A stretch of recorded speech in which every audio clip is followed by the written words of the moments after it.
Merci, chers camarades. Excellence, Monsieur le Premier ministre, chef du gouvernement,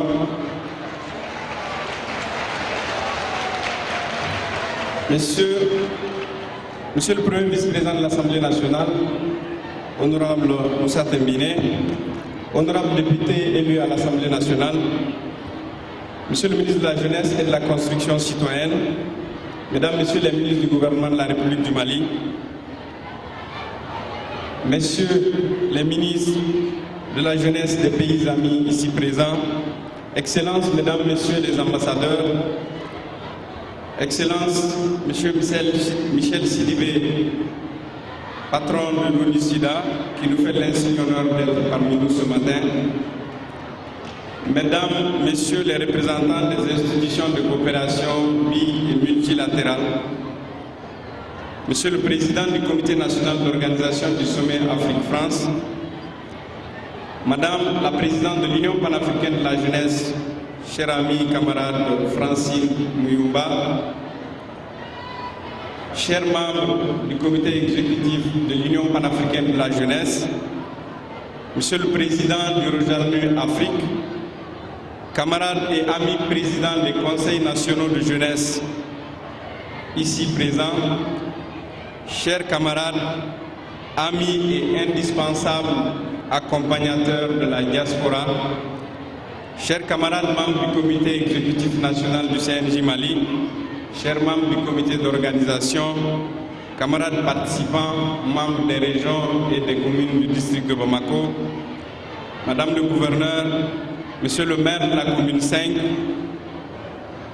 camarades et grands frères Ablaye Touré, ancien président du Conseil national de la jeunesse du Mali, chers anciens du CNJ, Monsieur le maire du district de Bamako, autorités coutumières et traditionnelles, Mesdames, Messieurs, chers invités.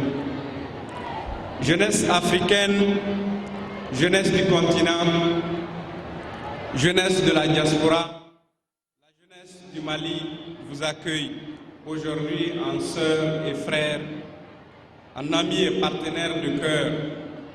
Jeunesse africaine, tu es ici dans ta famille.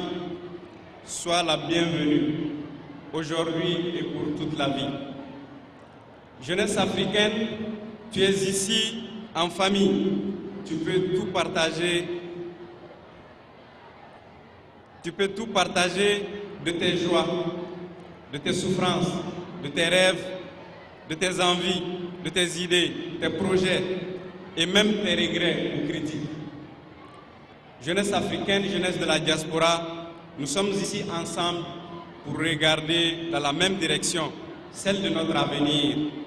Et nous avons la ferme intention d'avoir un avenir, parce que c'est nous qui le construirons. Et malgré les obstacles ou les difficultés, nous le réussirons, nous le gagnerons. Notre continent, tant il aiguise bien des appétits, voit converger vers lui autant d'investisseurs et de prédateurs, autant de sérieux entrepreneurs que de criminels spéculateurs.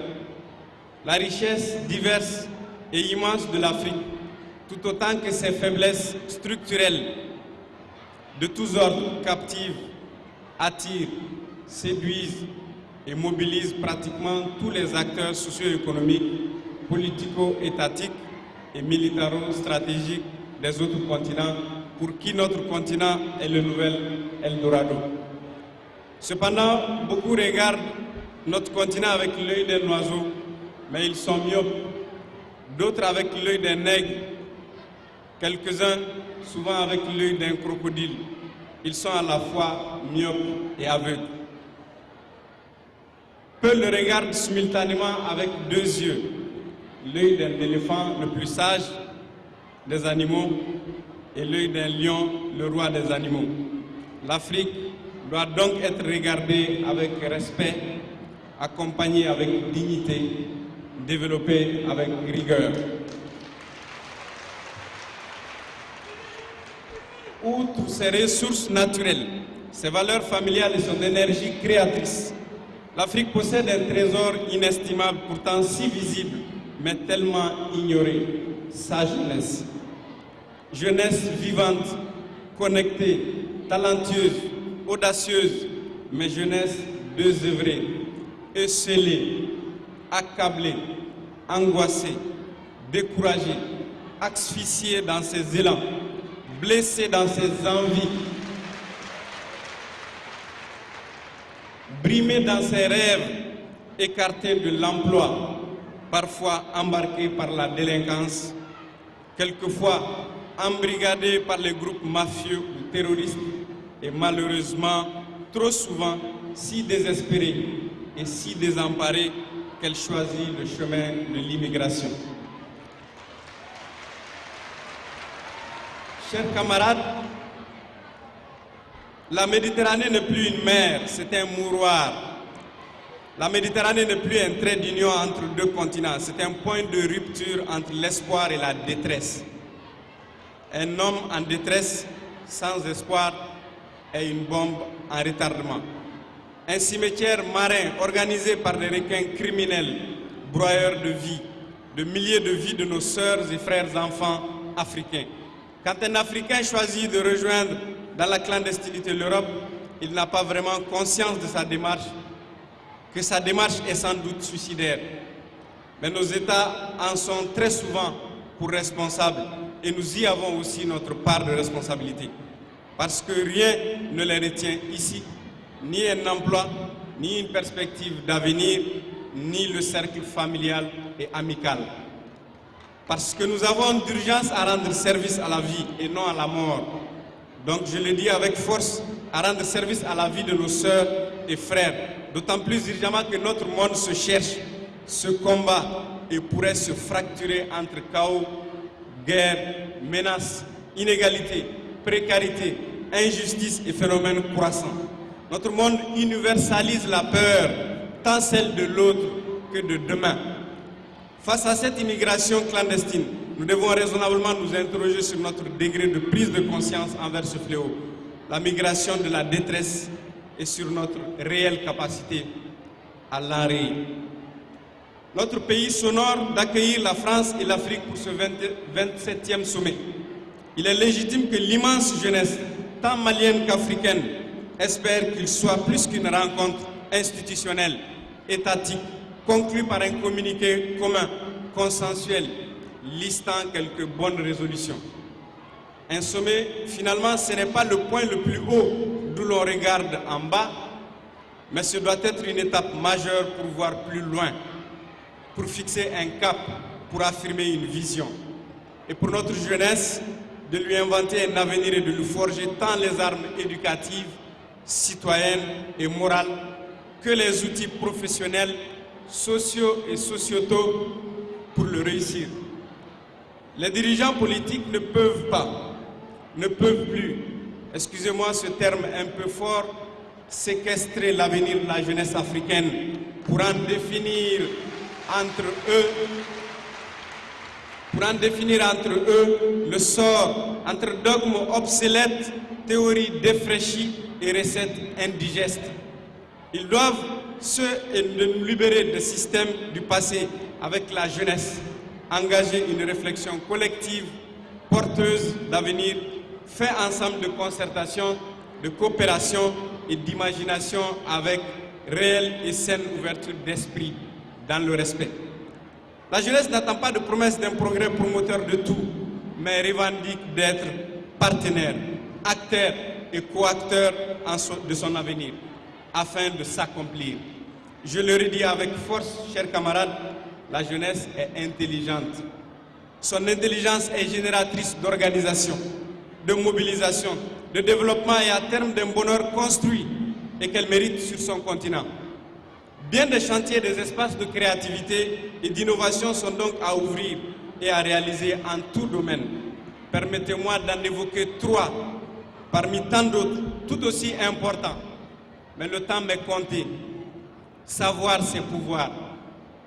L'éducation s'avère une priorité. Peut-être faudrait-il, outre l'accès pour tous à l'école, le lycée et l'université, ainsi que l'embauche réelle et justement rémunérée des diplômés, repenser le système scolaire afin qu'il ne cherche plus à standardiser l'enfant ou l'adolescent, mais à favoriser son accomplissement, son équilibre, son associativité et le rendre solidaire de la société. Deuxième point, l'entrepreneuriat, une initiative gagnante. Bien des activités agricoles, industrielles ou commerciales sont en stagnation, récession ou en mutation, n'offrant pas de perspectives sérieuses d'embauche, notamment pour la jeunesse. Certains modèles économiques sont même moribonds. La jeunesse devant ce monde dont la machine à produire semble se gripper de plus en plus face à des systèmes ankylosés générant le chômage, au constat que bien des États s'essoufflent et s'épuisent dans les aides et subventions d'urgence. Oui, la jeunesse a su se concevoir des espaces créatifs, imaginatifs et réactifs. De quelle formidable créativité et de combien de pertinentes initiatives fait-elle preuve? L'entrepreneuriat individuel ou collectif qui prolifère. Alors oui, jeunesse africaine, jeunesse de la diaspora, vous pouvez changer le monde qui vous entoure parce que vous avez changé de registre.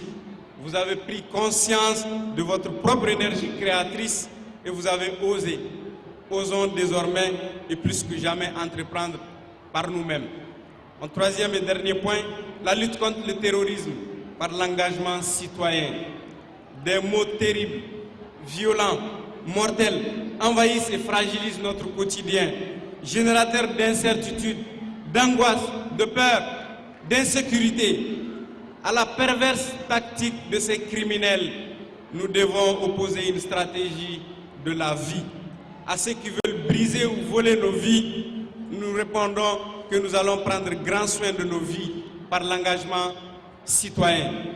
La jeunesse africaine s'éveille et s'engage de plus en plus dans la défense des valeurs de la société civile, seul le rempart contre le terrorisme et toutes les formes d'extrémisme.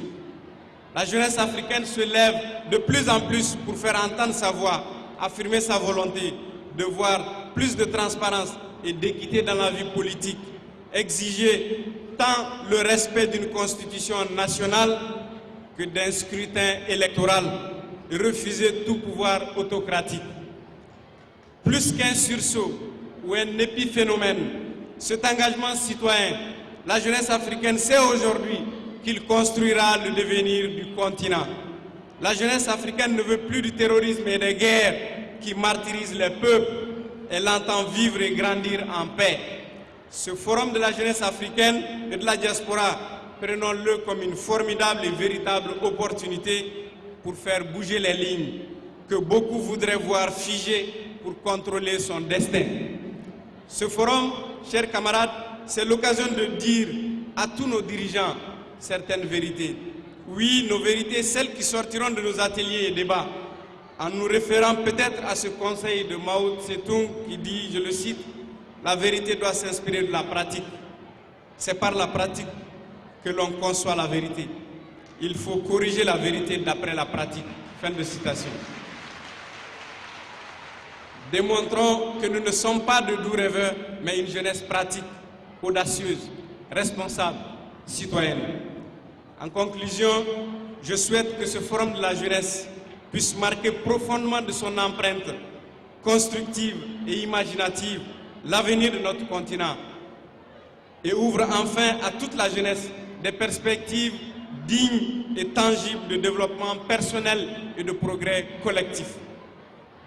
Jeunesse d'Afrique et de la diaspora, vous êtes le changement. Comme le disait avec beaucoup de lucidité et de sérénité Mahatma Gandhi, soyez le changement que vous voulez voir dans le monde. Et à la seconde où je conclus, je voudrais profiter de ce pupitre pour remercier Son Excellence, Monsieur le Président de la République, Ibrahim Boubacar Keïta, Président de la République du Mali, pour son attention, son accompagnement à la jeunesse africaine et plus précisément à la tenue de ce forum. Excellence, Monsieur le Premier ministre, veuillez lui transmettre, au nom de la jeunesse malienne, toutes nos salutations et notre sincère déférence de ce forum. Excellence, Monsieur le Premier ministre, veuillez lui transmettre, au nom de la jeunesse malienne, toutes nos salutations et notre sincère déférence.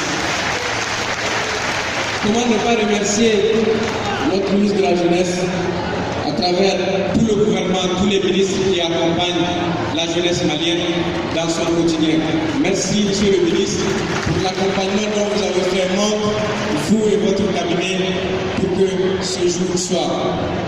Je ne peux conclure sans remercier notre tonton Abdullah, président du comité national du sommet Afrique-France.